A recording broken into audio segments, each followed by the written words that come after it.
గతంలో విమాన దుర్ఘటనల్లో మరణించిన భారతీయ నాయకులు. సంజయ్ గాంధీ 1980. మాజీ ప్రధాని ఇందిరాగాంధీ యొక్క ప్రభావవంతమైన కుమారుడు సంజయ్ గాంధీ ఢిల్లీలో ఒక చిన్న విమానాన్ని నడుపుతూ ఆకాశంలో అక్రోబాటిక్స్ చేస్తుండగా 1980లో ప్రమాదంలో మరణించారు.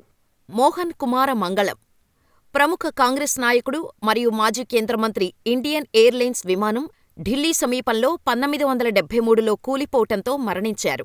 వైఎస్ రాజశేఖర్ రెడ్డి 2009. ఆంధ్రప్రదేశ్ ముఖ్యమంత్రి వైఎస్ఆర్ రెడ్డి 2009లో నల్లమల అడవుల్లో తుఫాను సమయంలో హెలికాప్టర్ కూలిపోవటంతో మరణించారు.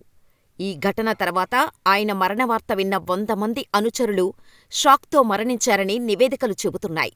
మాధవరావు సింధియా 2001. కాంగ్రెస్ నాయకుడు మరియు 9 సార్లు ఎంపీ అయిన సింధియా 2001లో ఉత్తరప్రదేశ్లోని మైన్పూరి జిల్లాలో ఒక ప్రైవేటు బీచ్ క్రాఫ్ట్ విమానం కూలిపోవటంతో మరణించారు. ఈ ప్రమాదంలో 8 మంది, వారిలో ప్రముఖ జర్నలిస్టులు కూడా మరణించారు. బల్వంతరాయ్ మెహతా 1965. గుజరాత్ 2వ ముఖ్యమంత్రి. 1965లో భారత్ పాకిస్తాన్ యుద్ధ సమయంలో పాకిస్తాన్ ఎయిర్ ఫోర్స్ ద్వారా కూల్చివేయబడిన ఒక సివిలియన్ బీచ్ క్రాఫ్ట్ విమానంలో మరణించారు. విజయ్ రూపానీ 2025. 2025 జూన్ 12న Air India Boeing 787 Dreamliner ప్రమాదంలో మరణించారు.